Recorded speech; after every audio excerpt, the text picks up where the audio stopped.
The final secret of the aliens. Dr. Alan Carter sat silently in front of his computer screen, his eyes sunken from 3 consecutive sleepless nights. On the screen, a strange signal kept blinking, a coded message unlike anything from Earth's communication systems. 3 days ago, the National Astronomical Observatory had intercepted this signal from a deep space location, nearly 50 light years away from Earth. At first, the research team thought it was just meaningless noise, possibly caused by some cosmic phenomenon. But as Alan and his colleagues began decoding it, they uncovered something terrifying. The signal contained a language, and it was not human. Using the most advanced AI translation algorithms, Alan slowly pieced together the characters. When the first words appeared, he felt his heart pound. "The final gate is opening. We have arrived." These words cast a heavy silence over the entire laboratory. What gate? Who were they? And most importantly, where had they arrived? At the same time, in remote corners of the world, strange events began to unfold. At a research station in Antarctica, a team of scientists discovered a massive metallic pillar emerging from the ice, its surface etched with symbols unknown to any known civilization. In Brazil, a civilian pilot reported seeing a colossal object hovering in the cloud-filled sky before vanishing in the blink of an eye. Meanwhile, in the desolate wilderness of Siberia, a local villager claimed to have witnessed a glowing portal appear in the dead of night, and something stepped through it. Were these bizarre occurrences connected to the signal Alan had received? He didn't know, but an overwhelming instinct told him that the greatest secret of mankind was about to be revealed. Dr. Alan Carter knew he had to act fast. The signal wasn't just a random message, it was a warning, or perhaps an announcement.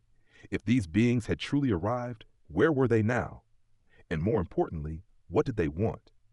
He hurriedly compiled his findings and sent an urgent report to the government. Within hours, men in black suits arrived at his laboratory. They confiscated his research, silenced his team, and ordered him to remain quiet. But Alan couldn't just sit still. Meanwhile, reports of strange occurrences escalated. In Tokyo, security cameras captured brief glimpses of tall, shadowy figures moving unnaturally fast through the empty streets at night. The footage mysteriously vanished from official databases. In Egypt, a group of archaeologists discovered that ancient hieroglyphs in a newly excavated tomb depicted beings eerily similar to what UFO enthusiasts had described for decades: large eyes, elongated limbs, and glowing skin. The tomb was immediately sealed off by military forces. Then something even more alarming happened. In Washington, D.C., every major satellite network suffered simultaneous disruptions. For exactly 1 minute, all television and internet screens across the country displayed a single image, a black void, with 2 glowing, unblinking eyes staring directly at the viewers. No one could trace the source. Alan received an anonymous email that night. It contained a single sentence: "Do not trust them. The gate was not meant to open." A cold chill ran down his spine. Were these visitors truly aliens? Or was there something even more sinister lurking beyond the stars? Alan knew one thing for sure: humanity was no longer alone, and it might not be prepared for what was coming. Alan sat in the dimly lit room, staring at the email on his screen. His mind raced with questions. Who sent this warning? And if the gate was not meant to open, who had opened it? He knew he couldn't go to the authorities. They were already suppressing information. If he wanted the truth, he had to find it himself. That night, he packed his laptop, a satellite phone, and a small recorder. Then, using a secure channel, he contacted an old friend, Dr. Emily Reeves, a top cryptologist working on classified government projects. Emily picked up on the first ring. "Alan, I was expecting your call," she said, her voice tense. "What do you mean?" Alan asked. "I got the same message." Silence filled the line. Then Emily spoke again, whispering, "Meet me in Nevada. I have something to show you." Alan wasted no time. He booked a flight under a false name and arrived in the remote desert the next evening. Emily was waiting in a hidden bunker beneath an abandoned military outpost. She led him to a secure room where a large screen displayed classified footage. "This was taken 48 hours ago," she said, pressing play. The video showed a black, swirling rift hovering above a barren landscape. Suddenly, a shape emerged, a tall, humanoid figure with elongated limbs and glowing white eyes. But what sent chills down Alan's spine was what came next. Behind the first figure, more appeared. Dozens, then hundreds. Their eyes locked onto the camera before the feed abruptly cut to static. Emily turned to Alan. "They're not coming," she said. "They're already here." Alan felt his breath catch in his throat. The weight of Emily's words settled in like a heavy fog. "They're already here?" he repeated, his voice barely above a whisper. Emily nodded grimly. "And that's not the worst part." She pulled up another file, this one labeled Project Echo. Alan scanned the document. It was a classified government report detailing an incident in Siberia 2 weeks ago, the same place where a glowing portal had been spotted. The report described how an entire research team had vanished without a trace, leaving behind only their equipment and one cryptic recording. Emily played the audio. At first, there was static. Then, a distorted voice came through, speaking in a guttural, otherworldly tone. "The gate was sealed for a reason. You have broken the cycle. Now it begins again." A long, chilling silence followed before the recording abruptly ended. Alan's mind raced. "The cycle? What cycle?" Emily's face was pale. "Alan, what if this isn't their first arrival? What if they've been here before? And what if the gate was locked to keep them out?" A deep unease settled in his stomach. If the government knew this, why hadn't they stopped it? Or worse, had they been the ones to open the gate? Before Alan could respond, the bunker's emergency alarm blared. A red light flashed overhead. Someone or something had found them. Emily's eyes widened. "They found us," she whispered. Alan grabbed the hard drive containing the files and shoved it into his backpack. "Is there another way out?" Emily nodded, pulling him toward a narrow corridor. The bunker trembled as a deep, unnatural hum filled the air, vibrating through their bones. Lights flickered. Shadows moved unnaturally along the walls, stretching and twisting as if something was inside them. Then a sound, a sharp, clicking noise, like bone against metal. Emily yanked open a hidden panel. "Go now!" They sprinted down the passage as the alarm was drowned out by a horrific screech behind them. Alan risked a glance back. A figure stood in the flickering light, its elongated body shifting, its face blank except for two piercing white eyes.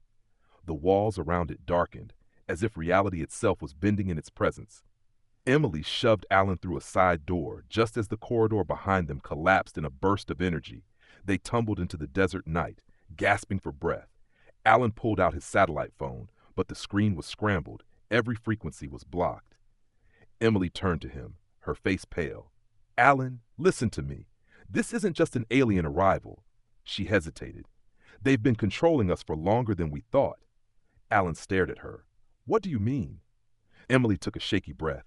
Project Echo wasn't just about opening the gate. It was about memory suppression. Alan's blood ran cold. "You're saying we've seen them before? And we forgot?" Before she could answer, headlights appeared in the distance. A black convoy was racing toward them. "Government?" Alan asked. Emily's face darkened. "No, worse." Alan's pulse pounded in his ears as the black convoy sped toward them, kicking up dust under the moonlight. "We need to run," he hissed. Emily grabbed his wrist. "No, we won't outrun them." She reached into her jacket and pulled out a small device, no bigger than a pocket watch. The screen flickered with unreadable symbols. "This is our only chance." Before Alan could ask, the first vehicle skidded to a stop. The doors flew open. Men in black suits emerged, but something was wrong. Their movements were stiff, unnatural, like puppets on invisible strings. Their eyes glowed faintly, just like the creature in the bunker. Alan took a step back. "They're not human." Emily pressed a button on the device. A high-pitched pulse shot through the air. The men flinched violently, and for a split second their faces flickered, revealing something underneath. Their skin shimmered, peeling away like static on a broken screen. Beneath was a shifting, inky black form, humanoid in shape but utterly alien. "They're called echoes," Emily whispered. "They don't invade planets, they overwrite them." Alan's breath hitched. "Overwrite?" Emily grabbed his hand. "Think about it. The missing memories, the erased records, the ancient warnings. They've done this before, to entire civilizations." A low, inhuman voice echoed from the figures. "Contain them." The echoes lunged. Emily hurled the device to the ground. A blinding flash erupted, distorting reality around them. For a moment, Alan felt weightless, like falling into a void. Then, everything went black.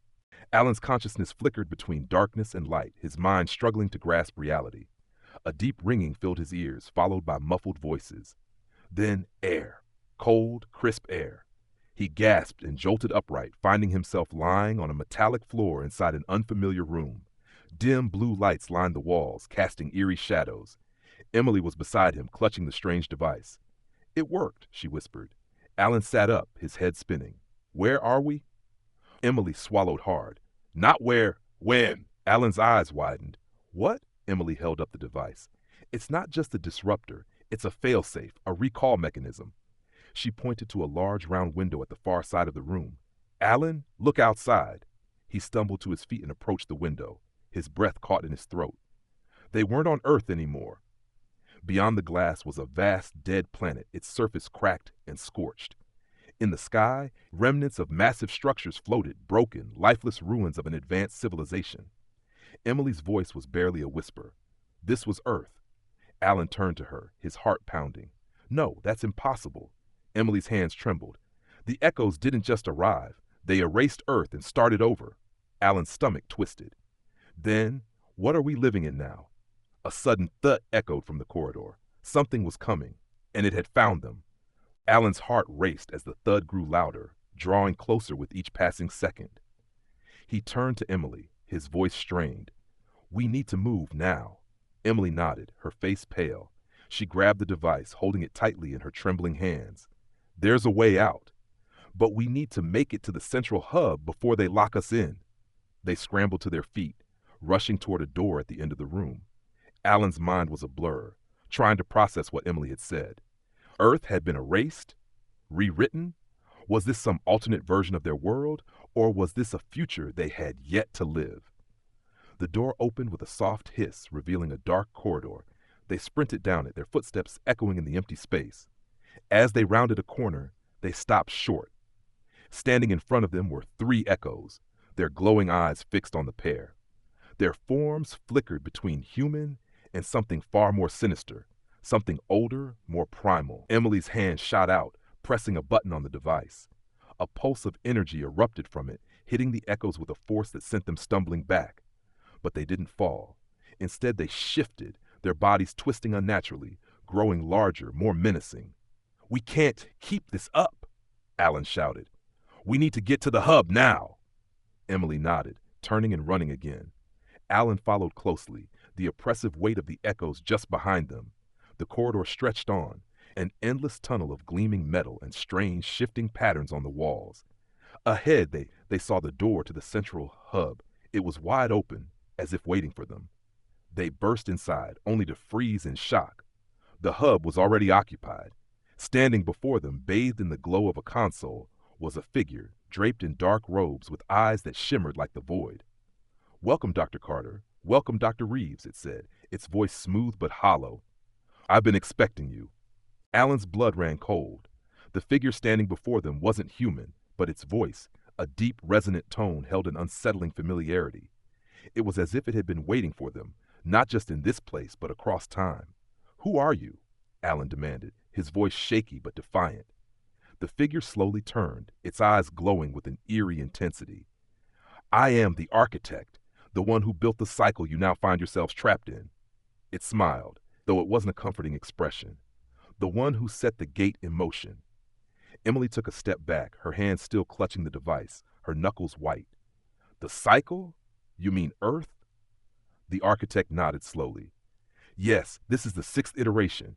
Each time your world is reborn, and each time we come back to set things right, we fix what's broken and erase what doesn't belong." Alan's mind spun. "You erased Earth? You've done this over and over again?" The architect's smile widened. "You don't understand, Dr. Carter. You think of this as a curse, but it is necessary. The echoes, your civilization, even the very memories you think are yours, they're all part of the design. You exist because we allow you to, and each time you forget, you start anew." Emily's voice cracked. "And the echoes, they're your agents?"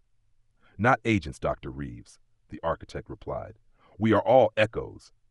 Alan felt his knees weaken, and the weight of the truth pressing on him.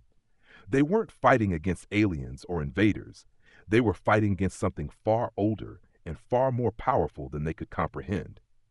The architect wasn't just controlling their reality, it was shaping it, manipulating it like a god molding clay.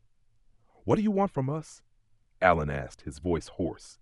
The architect's eyes glimmered with malice. "I want you to understand that you are merely part of a much larger design, and now it's time for you to fulfill your role." Suddenly, the walls around them pulsed with a dark energy, and the air became thick, suffocating. Alan and Emily looked around in panic, realizing they were trapped. "You can't escape the cycle, Dr. Carter. No one ever has," the architect whispered. "But you will try, and that too is part of the plan." The walls pulsed with increasing intensity, sending shockwaves through the room.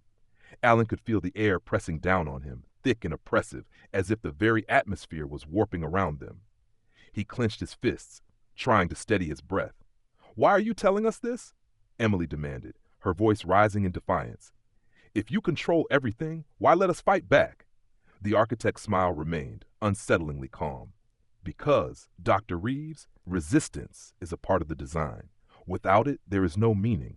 There is no purpose. You fight because you must, and each time you fight, you bring us closer to the next stage." Alan's mind was racing. Next stage? What happens after this iteration? The architect tilted its head. "The cycle evolves. You think the echoes are here to destroy? No, they are here to rebuild, to prepare for the next version of Earth, the next version of humanity. And this time, you'll be part of it." Alan's heart sank. "You plan to wipe out everything again and start over?" "That is what the gate is for," the architect replied. "A gateway between cycles. It is a tool of renewal. Every failure must be purged to allow for growth." Alan gritted his teeth. He couldn't accept this. He wouldn't. Emily's hand tightened around the device, her eyes darting between the architect and the flashing monitors around them. "You say we're trapped in your design, but you're wrong. There's always a way out." A dark laugh echoed through the room. "You think you can escape the design? You've seen what happens to those who try. The very fabric of reality bends when you do." Alan glanced at Emily, his resolve hardening. They had to break the cycle. There had to be something they could do to stop the architect from reshaping everything again. Emily turned to Alan, her eyes wild with determination. "There is one thing we haven't tried." "What?" Alan asked. She looked at the device in her hands. "We shut it down, completely." Before Alan could react, Emily pressed the button. The room instantly froze. Time itself seemed to stop.